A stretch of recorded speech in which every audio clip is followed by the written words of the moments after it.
And then Allah talks about the big one, and that's the one I really want to end this conversation with, even though there's more to go. But Allah makes such a big deal out of this subject that, again, just like there were 3 ayat about Judgment Day, now there are وَالَّذِينَ هُمْ لِفُرُوجِهِمْ حَافِظُونَ إِلَّا عَلَىٰ أَزْوَاجِهِمْ أَوْ مَا مَلَكَتْ أَيْمَانُهُمْ فَإِنَّهُمْ غَيْرُ مَلُومِينَ فَمَنِ ابْتَغَى وَرَاءَ ذَلِكَ فَأُولَٰئِكَ هُمُ الْعَادُونَ.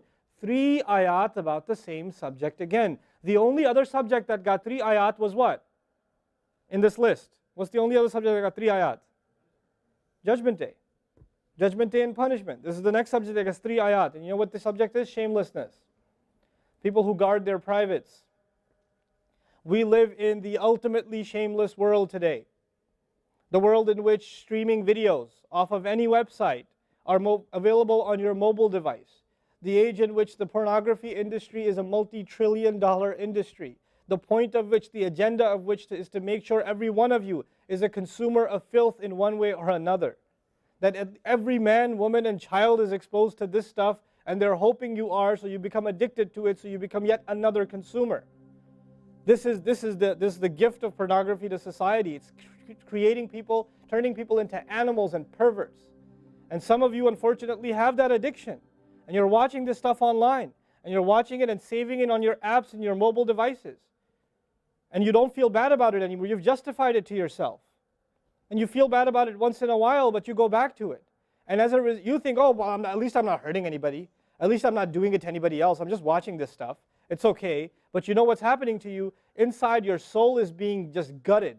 You have no soul left inside of you. So your prayers are empty, and you can't even shed a tear in your salat because your heart is so devoid of the fear of Allah because of the filth you've been watching all this time. It's turned you from a human being into an animal. So you can't even look. A woman passes by, and you look. You see a piece of flesh walking by. You don't see a human being walking by that deserves respect. You check everybody out and everything out. You're constantly gawking and staring. You have a hard time putting your eyes down. When you're on the subway, when you're on campus, when you're at work, you're walking down the street, you know, you just can't help it. You see a billboard, you take a second look, you see a third look.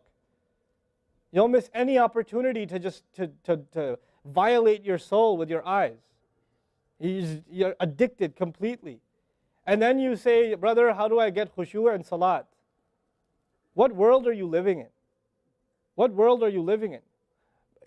Ayyuhal ikhwa, my brothers, specifically my brothers. And I know some sisters have this issue too. It's a sad reality. This is a war. This is a war. This is more dangerous than any military war. This is the war that's destroying our souls. It's making its way into our homes. It's making its way, you know, if I want to protect my children from this stuff as much as possible. But when my child goes to school, and it doesn't matter if it's Islamic school, there's a very high statistical likelihood that someone, a friend, with their iPod, with their mobile device, will say, hey, look at this. It's a very realistic, you know, a thing nowadays. It's not far-fetched. And so I have to prepare my children for the filthy world that they're going to be brought up in. And there's no escape from this stuff anymore. There isn't. It's everywhere. It is everywhere. You have Islamic lectures followed up by, you know, those YouTube puts those follow-up clips, and something will be filthy. Something will have to be filthy. And I don't think that's by accident. I'm not much of a conspiracy theorist, but I don't think that stuff is an accident. And what happens to you guys is you watch a video, you see something filthy, you click it, you click something else, and you end up watching disgusting things. That's what happens to you. وَالَّذِينَ هُمْ لِفُرُوجِهِمْ حَافِظُونَ. Especially when it comes to their privates, they guard them. They guard their shame. Brother, what's the solution? Should I get married? Like the guy who asked the other day, how can I get married right now? You know? No, guys, the solution is not marriage. Because if you're a pervert, then you're going to be a pervert after marriage too. If you have no shame now, you will have no shame after marriage. Honestly. You think marriage is going to end your problems? No. Your problem isn't marriage. Your problem is spiritual in nature. Your problem is psychological in nature. You need help. You need to stop this. You need to stop hurting yourself like this. You will have nothing, there'll be nothing left inside you. I just had an email from a teenager who's addicted to pornography, an anonymous email, 14, 15-year-old teenager. Says, I want to kill myself. I can't stop. I've been watching it since I was 11. My parents don't know. I read this stuff and I cry because he's not one. There's millions of Muslim kids like this. Millions. Millions of them. We have to help these people. We have to do whatever we can. And we don't have the trillions of dollars of advertising to counter that. We don't. And it's not realistic for me to say Facebook, YouTube, Twitter, internet, it's all haram. It's not realistic because it's a reality. It's as common as oxygen now. The only thing we can do is have a mature conversation about this and teach our youth to deal with this and navigate this and not fall into it. The elders that are here, stop watching Indian movies, man. Why are you sitting in a lecture talking about salat and the importance of salat and you don't guard your shame?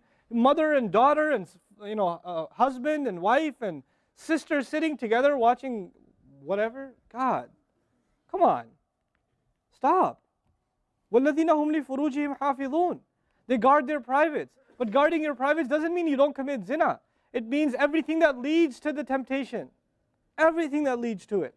They watch it. They guard it. They know it's under attack. They know that their shame is under attack. They realize that their weakness is their urges. Those urges that Allah put inside of us that are so strong.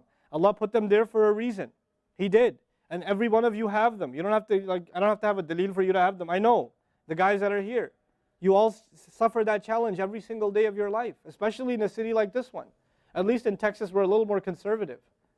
Not that much more, but a little more, you know. At least in some towns, they don't allow for filthy billboards and things like that. They actually don't even allow the billboards, you know. But that's changing soon because, you know, capitalism wins in the end, right? But you guys are living in the city where you're exposed to everything and anything. Everything and anything. And you have to really go out of your way to guard yourselves. This passage is not about high goals. This is about the bare minimum. I told you that, right? This is the bare minimum, folks. The bare minimum is we guard ourselves from shamelessness. We wage a war within ourselves against that tendency. And I know some of you have tried to quit before and you go back. And you've tried to quit before and you go back again. And you go back again. And you keep falling into that trap. I know some of you have done that. You know, and you're struggling with it. But don't give up on yourself. Don't give up on yourself. And whatever it takes, if you just don't be alone. Don't be by yourself. Be with good friends. Be outside. Study somewhere else. Go to the library and study. Go somewhere where other people are around. Because when you're by yourself, shaitan gets you. And if the fear of Allah isn't enough for you, at least the fear of other people will work for you. At least something's better than nothing. You know? For those, I've said this in other talks before, for the parents here, if you have a computer in the house, please don't make it a laptop. Have a desktop in the house with a really big monitor. Get the biggest monitor you can find. Honest to God. And make sure your computer is in the kitchen or in the dining room. Don't put it in the living room. Don't put it in the kids' room. Don't put it in your bedroom. Put it in the dining room, facing the public. You want to do homework, do it over there. Though you can't move the monitor this way or that way. It's facing everybody. That's how you should have it. You know?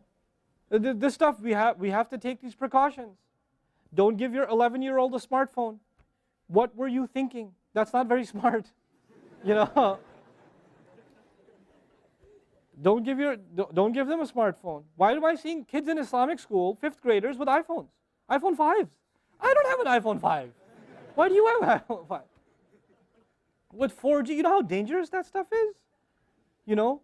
وَالَّذِينَ هُمْ لِفُرُوجِهِمْ حَافِظُونَ إِلَّا عَلَىٰ أَزْوَاجِهِمْ except upon their spouses. أَوْ مَا مَلَكَتْ أَيْمَانُهُمْ فَإِنَّهُمْ غَيْرُ مَلُومِينَ or what their right hands possess, then they're not to be blamed. Allah says we have these urges and we can execute those urges. We can release those urges, but to the halal spouse, to the spouse, our spouses. But outside of that, we can't. And by the way, when people get addicted to this sort of thing, and they get accustomed to it, or they get over and overly exposed to it, they have miserable marriages. And marriages start falling apart. They have this virtual idea of what pleasure means, and they don't find pleasure in their spouse anymore. And there's great fitna that comes into the family. It destroys homes, Muslim homes. That's what's happening in our world today. Allah talks about the people who make salah, and He says, I'm describing the people who make salah because this is the mawsuf, al-musallin, then alladhina, all the alladhinas, all the asma' mawsula here are the wasf, the sifa of it, which means the people of salah are the people who protect their shame, are the people who fear judgment day, are the people who, you know, they are constant in their prayers. These are the people. فَمَنِ ابْتَغَى وَرَاءَ ذَلِكَ فَأُولَٰئِكَ هُمُ الْعَادُونَ. The people who pursue anything beyond that, then they are the ones engaged in aggression. This is an act of aggression. You know when adu is mentioned, or adi, adin from adu, from ada ya'du, right? Al-adun. Al-adawa in Arabic means animosity. Allah says, whoever pursues their urges to be fulfilled outside of the halal, outside of the marriage, whoever pursues that, then they are engaged in an act of aggression. The question is, aggression against who? Because when you say enemy, then you have to say enemy of who? If they've become an enemy, who have you become an enemy to? Allah didn't mention a maf'ul bihi, no jar majroor, nothing related to it. You know what that means? They are an enemy to themselves, their family. They become an enemy even to Allah's teaching. You know, these are the kinds of people. The most important asset you and I have is our hearts. And this shamelessness destroys the hearts. It destroys it. The most precious thing you and I have to preserve is our iman. And these filthy images is destroying your iman. They're tearing your iman apart. Don't let it happen to you. Do not let it happen to you. And I can only talk about this. I can't stop you from doing anything. And nobody else can. You will have to police yourself. You will have to control yourself. You'll have to make the decision, is my iman important enough? Is my salat important enough? You know? Or should I just carry on and pretend? You know what I told you about jazur, right? When you come across evil, you just don't want to deal with it. You just ignore it. There's a lot of people like that. They hear this stuff and they don't deal with it. They just ignore it. And you're jazur. Then you're not from the musallin. Illa al-musallin. If you don't be from the people of jazur, from the jazureen. Don't be from them. The people who just leave it. They don't even deal with their problem. They run from it. And they cave in every time. And they're reactionary. And that's the beautiful thing about the beginning of this passage. Halua, reactionary. Usually we react to temptation. You react to an image and it leads you to a site, which leads you to something else, which leads you to something else. You're constantly reacting to things. You're supposed to learn to have the right reaction, and the right reaction comes when we become people of salah.